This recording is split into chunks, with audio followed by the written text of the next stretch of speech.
संस्कारों की छाँव और पिता का मौन। जिंदगी के सफ़र में हम अक्सर उन लोगों को सबसे ज़्यादा नज़रअंदाज कर देते हैं जो हमारे रास्ते के कांटे चुनकर हमें फूलों की सेज पर चलाना चाहते हैं।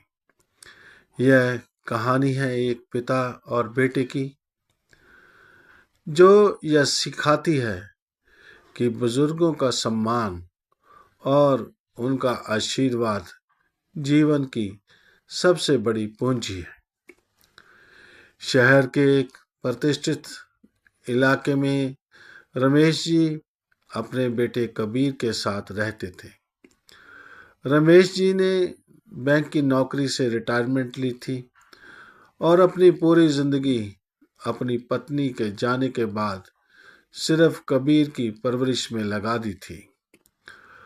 उन्होंने खुद कभी अपने लिए नए कपड़े नहीं खरीदे, पुरानी साइकिल से दफ्तर जाते रहे, लेकिन कबीर की हर ख्वाहिश को पलक झपकते पूरा किया। कबीर को शहर के सबसे अच्छे स्कूल और कॉलेज में पढ़ाया। कबीर बड़ा होकर एक मल्टीनेशनल कंपनी में बड़ा मैनेजर बन गया। उसकी शादी नेहा से हुई।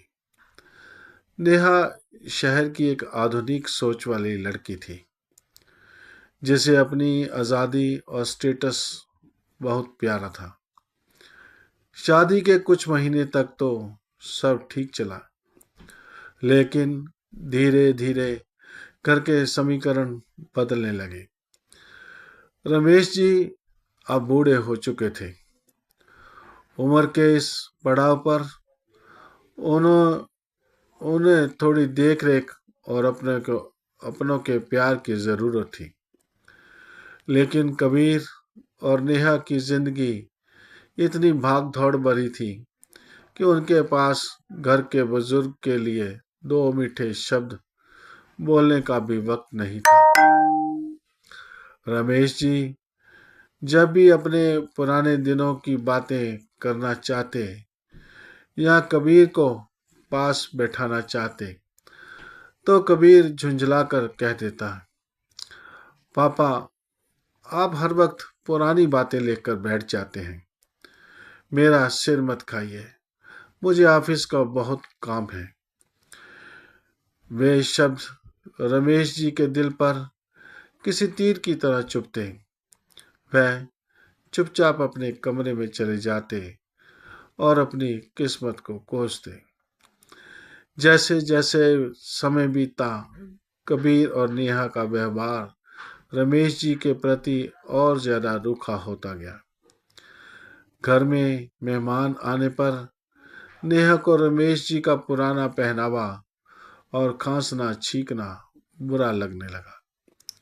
एक दिन बात तब हद से बढ़ गई जब एक पार्टी के दौरान रमेश जी से गलती से जूस का गिलास कबीर के एक बड़े क्लाइंट के कोट पर गिर गया। कबीर सबके सामने गुस्से से लाल हो गए और उन्होंने भरे हुए ड्राइंग रूम में ही अपने पिता को डांट दिया, पापा, आपको तमीज क्यों नहीं है? हमेशा कोई ना कोई नई मुसीबत खड़ी कर देते हैं। आप अपने कमरे में जाइए और बाहर मत निकलिएगा। रमेश जी की आंखें नम हो गईं। उन्होंने बिना कुछ कहे अपना सिर झुकाया और धीरे धीरे अपने कमरे में चले गए। उस रात रमेश जी ने खाना भी नहीं खाया। कुछ हफ्तों बाद कबीर के दफ्तर में एक बड़ा संकट आ गया।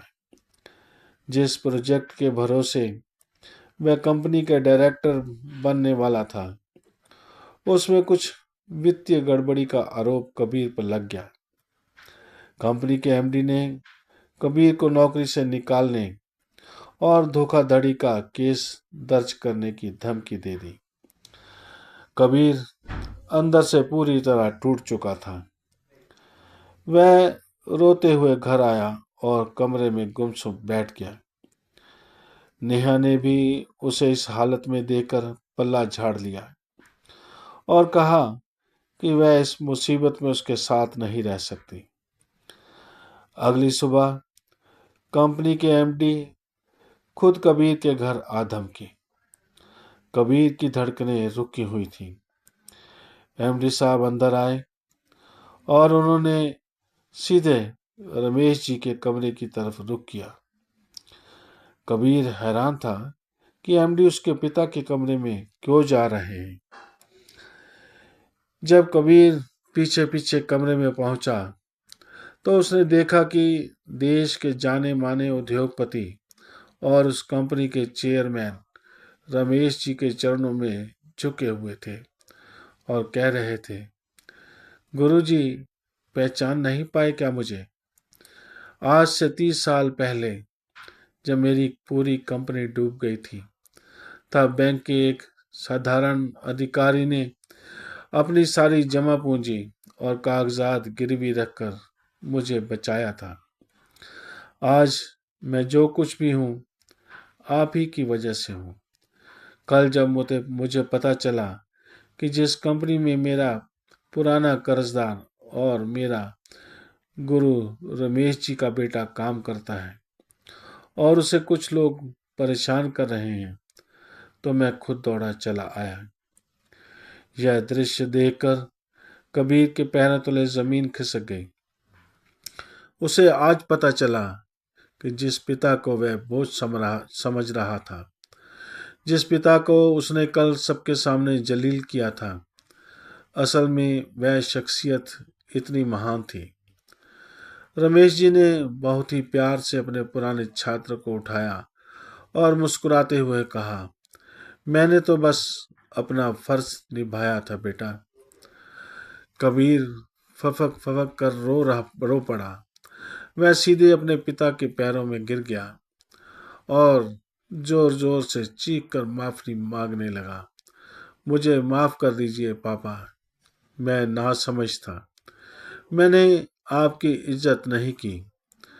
रमेश जी ने अपने कांपते हाथों से कबीर को उठाया, उसके माथे को चूमा और सीने से लगा लिया। उनकी आंखों में भी आंसू थे, लेकिन इस बार वे दर्द के नहीं, सुकून के थे।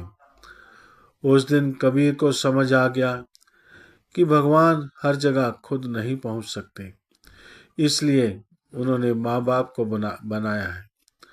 बुजुर्ग हमारे घर की रौनक और हमारे जीवन की ढाल होते हैं।